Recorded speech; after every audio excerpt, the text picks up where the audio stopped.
Em Mateus 7:21, hoje eu quero que você anote bastante. Jesus disse: Nem todo aquele que me diz Senhor, Senhor, entrará no reino de Deus. Essa sempre foi uma declaração espantosa para mim, porque essas são as pessoas que o chamam de Senhor. Senhor, Senhor, e ainda assim Jesus diz: Nem todo aquele que me chama Senhor, Senhor, entrará no reino de Deus.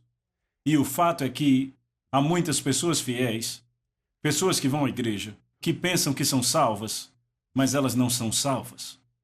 E se isso é verdade, quer dizer que muitas pessoas da minha própria igreja, e um grande número de pessoas que talvez está sentado nesta sala hoje, pode pensar que é salvo, mas de fato pode não ser salvo de jeito nenhum. Eu fiquei muito chocado recentemente quando preguei essa mensagem na minha própria igreja. E claro, as pessoas me conhecem como sendo um expositor da Bíblia e alguém que ensina a real palavra de Deus. E eu fiz a pergunta à minha congregação: você é realmente salvo? E eu disse: antes de você responder, eu quero que você ouça com atenção a mensagem que eu vou pregar hoje. E o meu choque foi que no final do culto, 142 pessoas que iam regularmente à igreja vieram para diante do altar e entregaram suas vidas a Jesus Cristo, reconhecendo que de alguma forma eles tinham um acordar religioso, mas na verdade nunca tinham alcançado os requerimentos para a salvação, de acordo com a Bíblia. Nós cometemos um grande erro em dizer às pessoas que convidem Jesus para os seus corações. Então nós compartimentamos que parte das nossas vidas achamos que devemos dar a Jesus. Mas Jesus nunca pediu nossos corações. Esta é realmente uma oração errada. Jesus pediu nossas vidas. E a pergunta não é se nós vamos receber Jesus, a pergunta é: nós preenchemos os requisitos para que Deus nos receba? Nós vamos a Deus nos termos de Deus. Mas a verdade é que muitas pessoas nunca foram a Deus nos termos de Deus. Elas vão à igreja, elas gostam da música, acham que é boa, positiva, bem para cima, se sentem melhor quando estão nesse ambiente. E claro, você vai se sentir melhor na igreja, você está num ambiente com boas pessoas cristãs, o Espírito de Deus está aqui. Elas sentem que é positivo, ouvem que Deus quer abençoá-las, que Deus quer prosperá-las, que Deus quer ajudá-las, curá-las, tornar suas vidas melhores, e tudo isso é verdade, e as pessoas gostam desse tipo de mensagem, gostam desse tipo de ambiente. Mas o que temos que entender, quando apresentamos o Evangelho, é que quando chegamos a Jesus, não estamos chegando para entrar num programa de auto-melhoria. Este não é um programa de auto-melhoria. Jesus é um salvador para uma condição perdida. Repita, uma condição perdida. Ele não é um terapeuta que está ali para te fazer se sentir melhor consigo mesmo. De fato, Jesus não pode te ajudar até que você se sinta realmente mal sobre si mesmo. Não há nada que vale a pena salvar na sua velha natureza. Absolutamente nada vale a pena salvar. De acordo com a Bíblia, nossas melhores obras são como trapos imundos. Não há nada que vale a pena salvar na velha natureza, nada.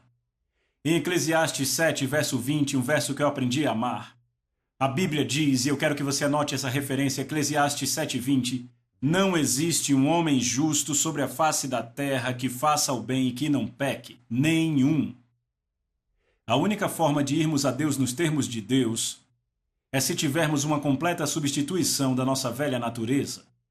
E para que a nossa velha natureza seja substituída, deve haver uma morte da velha natureza, uma morte completa. Uma morte para os nossos velhos caminhos.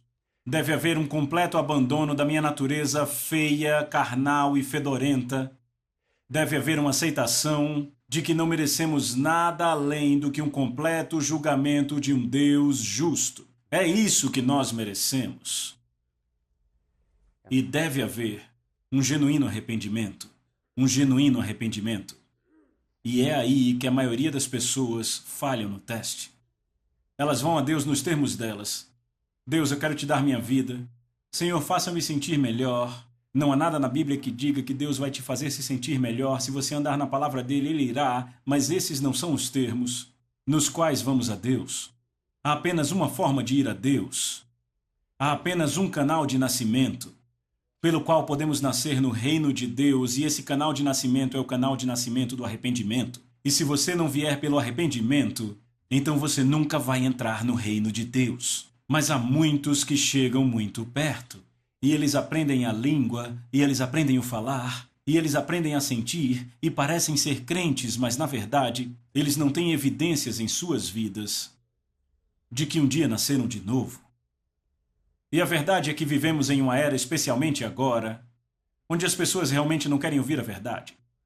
Pessoas querem ser confortadas, pessoas querem ouvir que tudo vai ficar bem. De fato, isso é muito popular hoje. Se você olhar para as maiores igrejas na nação hoje, há muito pouco confronto do pecado. São só boas notícias, tudo vai ficar bem. Mas eu quero dizer a vocês, amigos, não são só boas notícias, e tudo não vai ficar bem se as pessoas não forem a Deus em arrependimento. Não importa quantos sermões motivacionais preguemos, isto não vai curar o coração de um pecador. Pecadores têm que ser confrontados com a verdade. E se apenas vierem a Jesus, porque estão em algum tipo de problema pessoal ou algum tipo de dilema pessoal, querem ser ajudados, o que acontece então? Acontece que quando eles começam a se sentir melhores consigo mesmos, é aí que eles deixam a igreja porque encontraram o que procuravam, só vieram se sentir bem e se recuperar. Eles, na verdade, não deram suas vidas 100% ao senhorio de Jesus Cristo. O tempo sempre dirá a sua natureza. Agora ouça com atenção, eu vou ler das minhas anotações.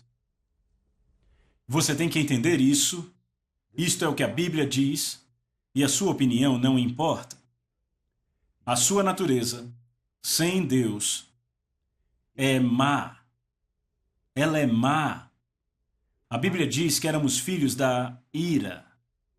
Esta palavra ira é a palavra grega orge e descreve algo que foi torcido, algo que foi completamente distorcido, que não merece o direito de existir.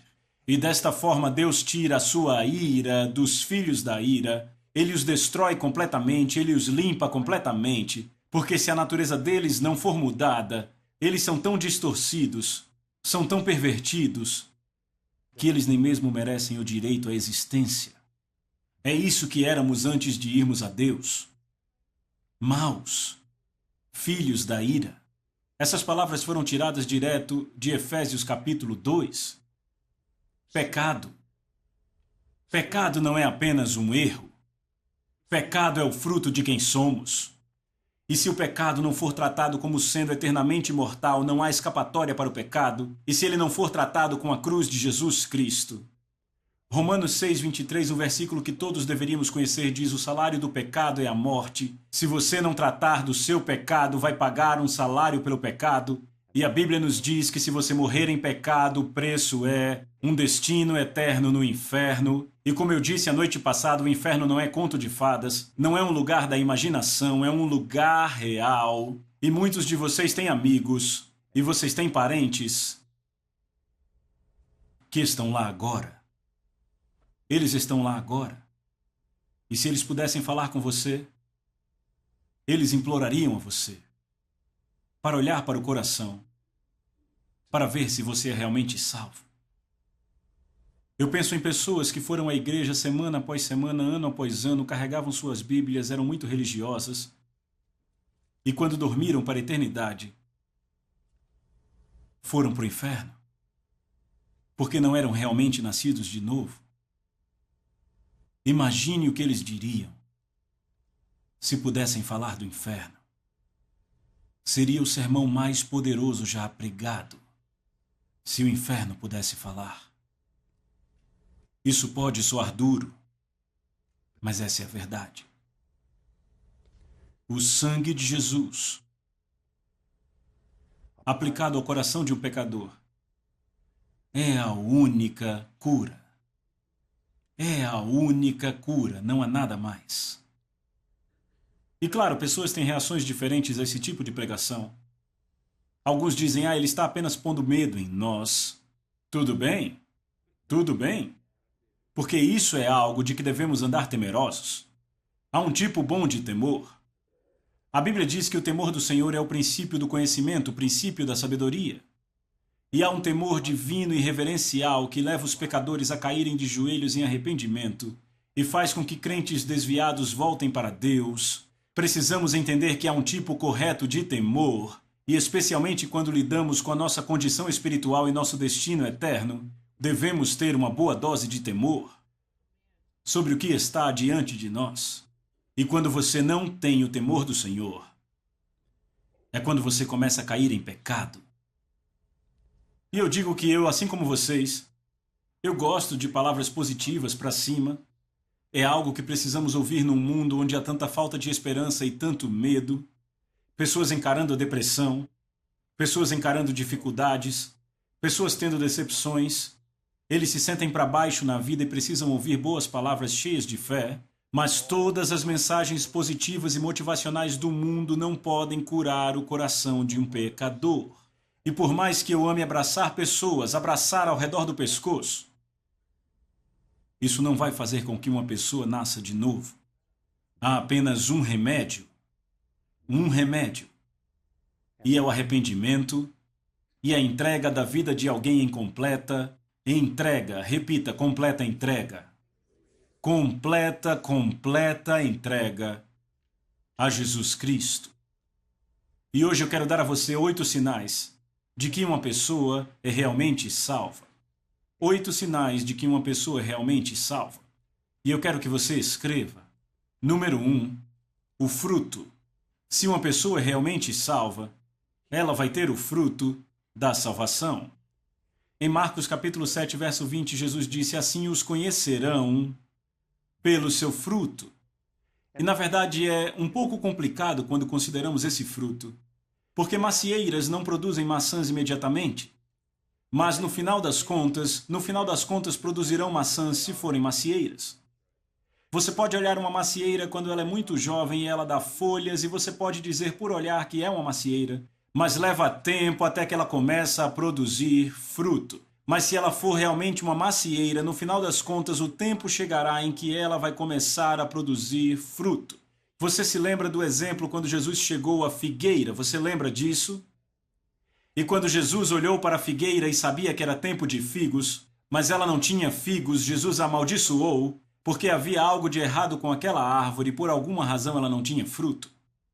E há muitas pessoas que vêm à igreja e externamente elas parecem cristãs, mas nunca começaram a dar o fruto de um cristão, e o fato é que elas não são nascidas de novo, apenas têm uma camuflagem de um cristão, porque elas vêm para a igreja, carregam sua Bíblia, aprenderam as músicas e elas amam as músicas, elas são tão para cima, tão positivas, mas o fruto da salvação, nunca realmente apareceu em sua vida.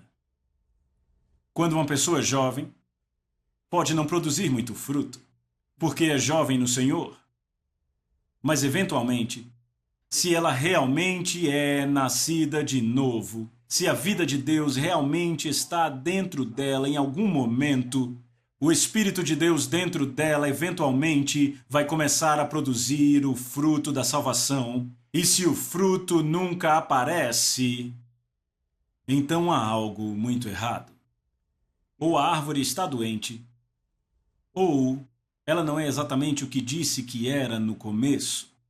E se o cristão nunca produz o caráter de Cristo, se ele nunca produz o caráter de Cristo, ou ele está doente espiritualmente, ou na verdade nunca nasceu de novo, o cristão verdadeiro, eventualmente, produzirá o fruto de Cristo em sua vida.